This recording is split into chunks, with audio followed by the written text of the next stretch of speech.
Harry Potter and the Deathly Hallows Part 2. Yes, we are done, unfortunately. This movie is, of course, the second half of the epic finale of the closure for the Harry Potter story. This film, I remember seeing a midnight screening at my local AMC theater. I remember the line was freaking long. And the theater was packed too. As soon as I got in the theater, most of the rows were already filled in, which I was like, oh crap. People are just ready to see the finale, the big epic finale of this Harry Potter franchise. And after seeing this movie in theaters back in 2011, I love this film. I still love this movie, and it took me a long time to think whether either this movie or The Prisoner of Azkaban is my favorite Harry Potter film.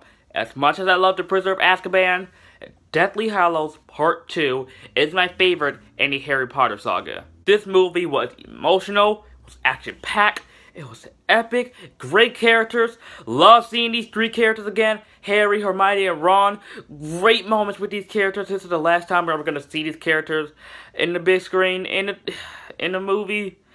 It's very sad when you think about it. We're never going to see these characters again. But basically, Deathly Hallows Part 2. Harry Potter versus Lord Voldemort. Good Wizard versus Dark Wizard. Gryffindor versus Slytherin. Good versus evil. See who will win and who will die and who will live forever. And basically, that's pretty much the plot of this film. Like I said before, this movie is pretty freaking emotional, since this is the last hit film in the Harry Potter saga.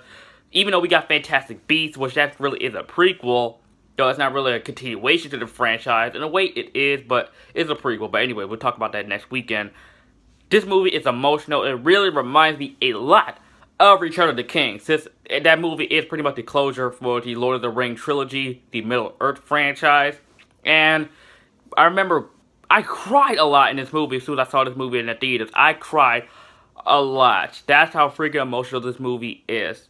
When you have a franchise, we have 8 movies, and it lasted for 10 years, and you've grown to love and appreciate these characters in the franchise, it's gonna get pretty emotional. It's gonna get pretty emotional, it's gonna get pretty sad, you're gonna be crying, you're gonna be weeping, you just don't want to live anymore because this is gonna be the final time you're gonna see these characters. And J.K. Rowling read the book. I don't know which I love better, the book in the back or this movie, because both Deathly Hallows Part 2 and the actual book itself are pretty phenomenal. They're pretty phenomenal, and this movie, it really hits home. It really hits home. Like I said, I was weeping throughout this entire movie, watching it the other night while I was watching this and Deathly Hallows Part 1 back to back. So I want to end this franchise. I want to get the big finale of this franchise. I was watching the movie like, don't cry. Don't cry, then I cry! Ralph Fiennes as Voldemort in this film was very more menacing than he was in the other films. I really do love his performance in this film. And this is a film where I really thought that Voldemort is one of my favorite movie villains of all time. He's very menacing. This guy is just evil. He's pure evil in this film. And he wants to kill Harry Potter. That's his main goal that he's had as soon as this boy was born. And then he's now facing off against this kid, and he wants to kill him now since it is his final year at Hogwarts. Honestly speaking, it's kind of pathetic. Now, 18 years later, you're still trying to kill this one boy, but still, the time they try to kill him, it never works. So it's like, Voldemort, just give it up. You can't beat Harry Potter. You can't kill him. He's the boy who lived. You can't kill him. He can't. And I thought everybody in this movie had a good amount of screen time in the film. Of course, the 3 main leads. I thought the best out of all of them in this film was Hermione. She had the more depth. She's the one that really grown much as a character throughout this entire film. Throughout this entire film franchise, my bad. She's the one that has grown. She has developed more as a character throughout this entire film franchise. Of course, she's still the same dorky, all-intro books girl in Hogwarts to a BA female wizard. That's what I love about Hermione in this franchise.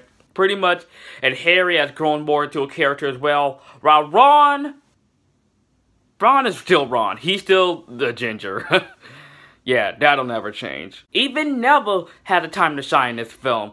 Yes, Neville developed more as a character in this film too. He'd gone from that wimpy kid that nobody respected in the other films to pretty much one of the saviors in this film. He killed Nagini, and I love that he made a speech to Voldemort and his army saying, basically, F you, Harry Potter's our hero, it's not over. People just laughing at him like, oh, it's Neville. A scene that I thought that was great, where Neville finds Harry, Hermione, and Ron, and then they went down this tunnel, and it leads them to Hogwarts, and everybody was cheering at their back. And as soon as I saw that scene, I wish they just played Up, Guess Who's Back. Back again. I wanted to play that scene. I wanted to play that song in that scene. That, even though it would be weird for a Harry Potter film to play that song, I just wanted him to do it just for the sake of it, just for the heck of it. A scene that I thought that was great when Harry confronts Snape in Hogwarts, and he pretty much puts him on blast, saying that he was the one that killed Dumbledore.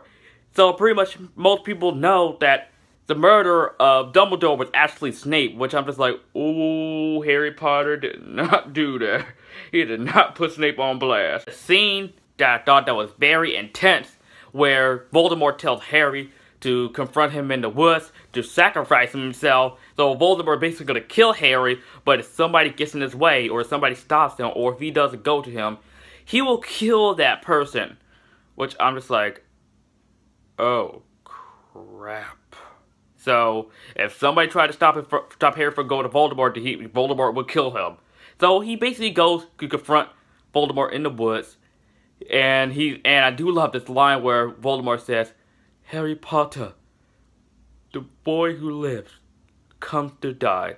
Then, does the Avada Kedavra spell, and of course, it still doesn't freaking work. You can't kill him, Voldemort. You can't. You cannot kill Harry Potter. Again, it's the battle for Hogwarts. The Hogwarts students versus Voldemort's army, and it's one epic finale. Awesome stuff right here. Molly Weasley against Bellatrix. Basically, Molly Weasley just said, get away from my daughter, you bee. I cracked up laughing. And then she killed Bellatrix. Which I'm just like, yes, yes, kill that bee. She killed that bee. Yes, yes. And Neville slicing Nagini up, where it's like, yeah, go Neville, go, go, go. And of course the library scene where we see Draco Malfoy and his group of buddies just lighting up the library on fire. That was great stuff too. Just this fun film. This movie has a great finale. It's like, everything is coming to a closure. Oh my god. One scene I did forgot to mention that Snape does die in this film. That was very sad, even though he turned to the evil side in this film, in this franchise. It was very sad to see that, and Voldemort kills him, and Nagini just finished him off, and just Harry just seeing Snape die right in his face was very sad, especially he cried, too. And it kind of really redeems Snape in a way in this film, even though he turned to the evil side. And it's really sad to watch the movie nowadays, since Alan Rickman is no longer with us. That makes it even more sad. That's really sad in this film. And I do love the memory scenes with Snape as soon as he sees Harry's parents dead. I love the memory scenes with Snape, by the way, in this film, and it's very effective, and it really adds more to the character of Snape. They had a lot of history with Harry's parents. They mentioned that in the other films, but I love to see the memories with Snape and Lily Potter, especially as soon as you see the dead bodies. As soon as he went to the Potter's house. It's emotional. It really is. It's emotional. Alright, let's get to the part where everybody has been waiting for since this movie franchise started in 2001. The moment we've been all waiting for. Harry Potter versus Lord of Voldemort. This is a battle that they've been building up for 10 years, and for 7, 8 movies, they've been building up to this, and this was worth the wait. Harry Potter versus Lord of Voldemort, the Battle of the Death. This right here was worth it. It was worth it for the 10 years we've been waiting to see this. I love how they just build it up. They slowly just build it up for each film, and we finally get to see that. Let's see who will live and who will die. It was very worth it. It was very intense. very emotional, even though I knew Harry Potter wasn't gonna die in the film. I was just hesitant. I was on the edge of my seat where, oh my god, oh my god, oh my god, oh my god, this is happening, this is happening, this is freaking happening, this is freaking happening, Harry Potter for the Lord of Voldemort on the big freaking screen. Oh my god, oh my god, oh my god. I had a nerd gas throughout the entire scene. And then, of course, Harry Potter kills Lord Voldemort, and then he grabs the elderly wand, and Lord Voldemort dies. Finally! Harry won! Harry killed Lord Voldemort! Finally! Finally! Yes! Yes! Yes! I'm sorry, I keep saying, but it took them 10 years, and it was worth it. We've been waiting for that. We have been waiting for that. Thank you, David Yates. Thank you, J.K. Rowling. Thank you. I also do love that shot of the film. We see Harry, Hermione, and Ron, and they're just standing there, and it's like, it's over. It's finally over. This battle between Lord Voldemort we've been dealing for 7-8 years, it's over. It's over. And then it cuts to 19 years later. We see an older Harry and an older Ginny Weasley, and they have their son, Albus Severus Potter, which was nice. And he's gonna go to Hogwarts, and he is nervous that he might be a Slytherin. And this Harry just say, don't worry, even though you might be a Slytherin, but if you get a Gryffindor, that's fine too. And then you see Harry's son, and then see Ron Hermione's kids too, and then they just leave off, and it just shows that final shot is Harry, Ron, and Hermione, their older version of themselves. Soon that final shot just fades out. I literally cried. I cried because we no longer were going to see these characters again. Pretty much the Harry Potter story is pretty much over.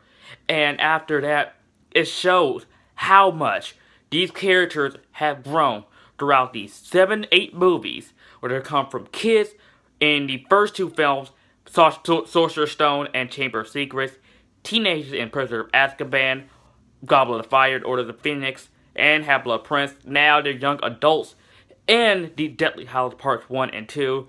These characters have grown, have developed, they matured over these past few films, and that's what I love about this Harry Potter franchise. You get to see these characters grow, and I watched this film from the beginning to the end. I've seen not all films in the theaters. I only saw Prisoner of Azkaban since I was too young to see Sorcerer's Stone and Chamber of Secrets when they came out. I've seen from Prisoner of Azkaban and Deathly Hallows Part 2 in the theaters. And it really makes me emotional that I grew up with this franchise. I grew up with these characters. And we have a franchise with 8 movies, and you have your characters grow, develop over these past few films. You know you're doing a great job. And this Harry Potter franchise, the Harry Potter film franchise is one of my favorite film franchises of all time. Not all of them are great. Not all of them are perfect. But despite all that, this is a fantastic franchise with fun characters, entertaining film. Love the scores in all films. All these films are good. I love this franchise. I love Harry Potter. I love this film. And with that being said, Harry Potter and the Deathly Hallows Part 2 absolutely gets an A+.